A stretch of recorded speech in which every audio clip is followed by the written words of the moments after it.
ahead, but we begin with this story. Another tragic failure of justice in South Africa. The man accused of killing 4-year-old Bokgabo Poo has been found not guilty.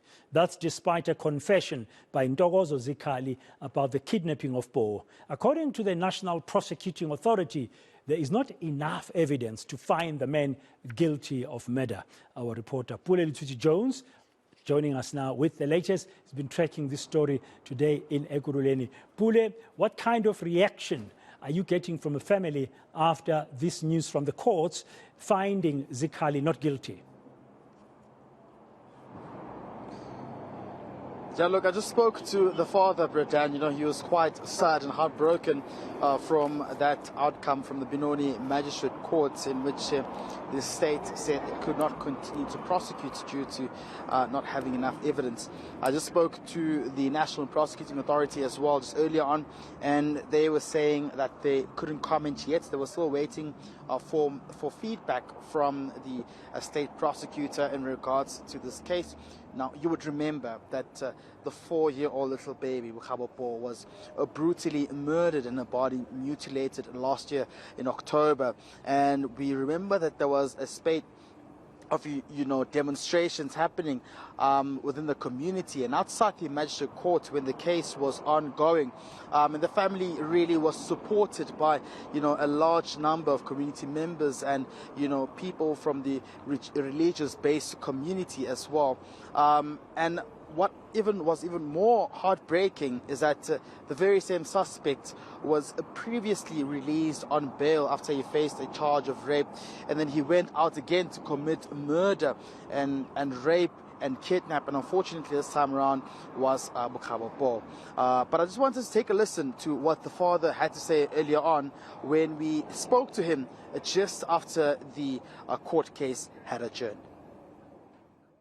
I have no idea what happens next. All I know is that we will not stop seeking justice. We're very disappointed with the ruling of the court.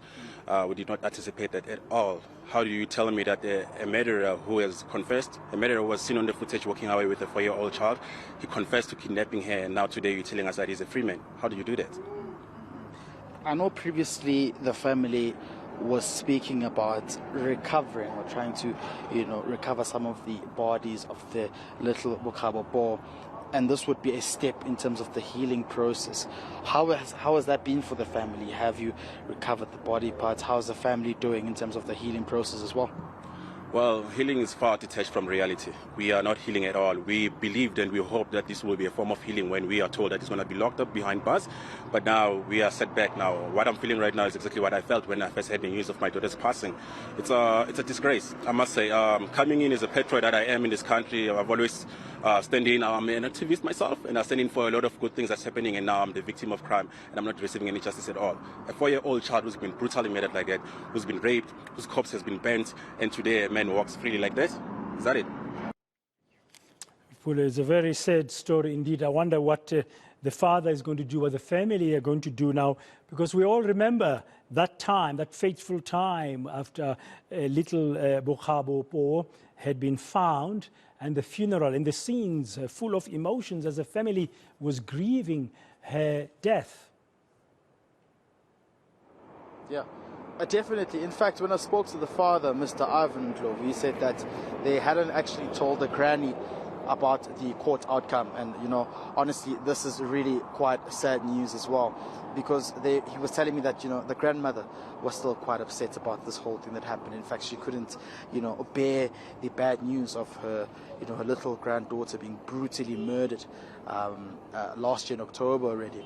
I don't know how the mother's feeling like right now, because the father as well told me that he was still going to tell them about this because he tried calling them in. They hadn't picked up the phone yet. So you can imagine that the family would have been anticipating that this court case would be proceeding forward, bearing good results in the direction of ensuring that there's justice. But now he's going back home with sad news, and I wonder how the family will react to those news there. But you remember last year rather, in courts. The father was fuming when he saw the suspect who was in the dock. In fact, he wanted to, retaliate and, grip him by his own bare hands because he was quite terrified and upset what happened to his daughter, who, of course, had been murdered as well.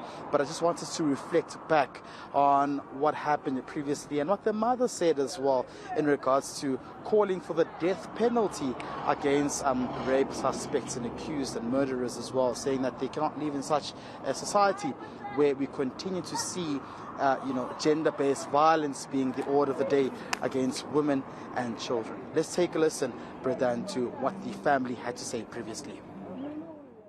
Inside court, Ntokozo Zikhali made his first appearance with a heavy police presence. He's charged with rape, kidnapping, murder, defeating the ends of justice and violation of a corpse. According to court records, Zikhali has another rape matter where he's out on bail. Out of nowhere,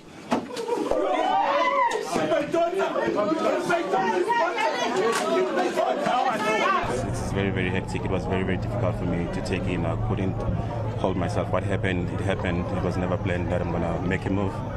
But I'm going through a lot of emotions right now, and I've just seen the kill of my child, and you should understand how one feels about that. Bokgabo's mother is desperate for her child's missing body parts to be found. The justice system. The guy was out on bail when he did this to my daughter. What could the justice system do now? Perhaps they could bring back the death penalty? Or perhaps they could throw the case out so that we can catch him out on the streets. I don't see the justice system doing any justice for Bokgabo now. He still hasn't said anything. I still can't find the rest of her remains. How many more months, how many more years is it going to take for him to tell us where the rest of my daughter's body is? So it's all up in God's hand. I don't think the justice system will do anything now.